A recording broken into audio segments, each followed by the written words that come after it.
by myself, the Governor of Narok County, accompanied by Honorable Mugia,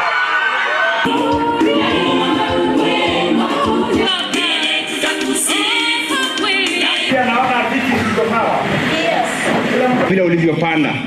Kwa hivyo kadri tukipata nafasi tuwatendee watu wote mema. Tumetenda mema wakati mwingi. Kaunti hii yangu ya Narok ni kaunti ambayo nimebarikiwa. Niko na makabila zote ya Kenya wako hapa kwa kaunti yangu. Hata hapo Loropil utakuta kila kabila iko hapa. Na kwa sababu sisi kama kaunti ya Narok tuko na historia.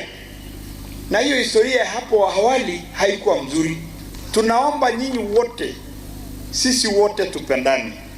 Tukae na amani. Tusisahau pale tulitoka. Mnakumbuka hizo wakati ya clashes 1992, hizo miaka zingine? Hapana.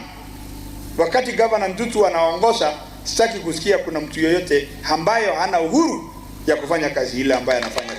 Ndiposa nikisikia saa nyingine watu wakiongea mbaya kuleta mambo ya ukabila, mimi nakashifu.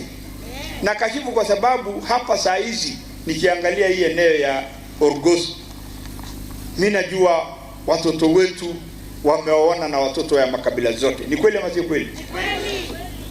Na ukisikia mtu anakuja na anazungumza mambo ya ukabila, hiyo itatusaidia? Hapana. Na huyo mtu, angalia vizuri sana, anakuja kuzungumza hiyo mambo ya ukabila siku moja tu na anaenda na ameharibu, amechafua hewa.